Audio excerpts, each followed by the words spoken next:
Story this afternoon, the Chancellor Alistair Darling has called for a change in culture in the city, urging banks to change their bonus system before the government introduces new laws in the next few months. While addressing the Labour Party conference, Mr Darling said the government would announce legislation to end the reckless culture of short-term profits over long-term success. Well, here to discuss this further is Shaun, Chief Executive of the remuneration consultancy Square Mile Limited. Welcome, thanks very much for coming in. Hello again. Firstly, this idea that he wants banks to curb themselves, how welcome is that going to be in the city? Or how realistic is that? Well, banks indeed would be delighted to curb themselves if there was a legislative framework in which to do so. Which is going to come? Well, yes. My major concern, as with all the other financial institutions in the city, is that we should be focusing on the coming decade, the evolution of the city in the coming decade, rather than the convolutions of party politics over the coming months. But he is looking ahead, isn't he? The whole purpose of this piece of legislation is to ensure that this catastrophic meltdown that we've seen never happens again in 2 years or in 10 years. Absolutely, and Gordon Brown was only too proud to say that the boom and bust period was over. There will be crises. There will be another crisis in 20 years' time, or 10 years' time, 120 years' time, 240 years' time. There will always be these crises. It's part of human nature. We're not going to be able to shut it down with knee-jerk reactions. So what are you saying, that this speech today is just sort of tapping into the national outrage in the hope of getting votes? Certainly it's political. But not entirely. There needs to be legislation put in place. It would be better if we'd put it in place before the horse had bolted.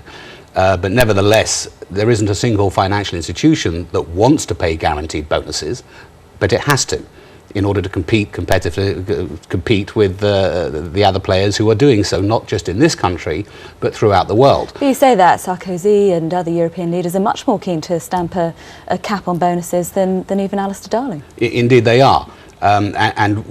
This is another concern that the city has, is that we will be pandering to Sarkozy and Merkel rather than looking after our own interests.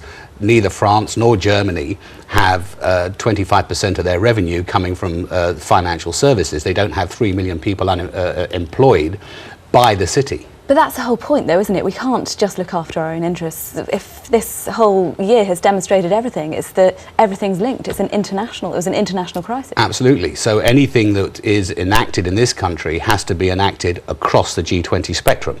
Otherwise, we'll be alone and the biggest losers. So how do you see things? How would you like to see the future? You say you welcome legislation. What form do you want that to take? Well, first of all, it has to be global and it has to be binding. That above all is the main criteria. The massively mobile workforce that can easily shift the entire trading operations from one city to another at the drop of a hat, just about. So the main thing is that whatever legislation does come in will be global. But the abolition of guaranteed bonuses is something that banks would welcome.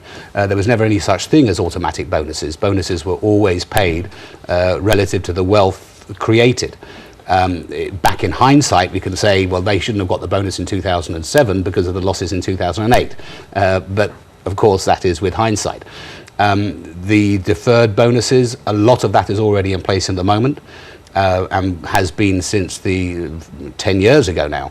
The fact that it will be legislated for, fine, as long as everybody else plays by the same rules. OK, we've got to leave it there. Shaun, thanks very much indeed for coming in. My pleasure. Thank you.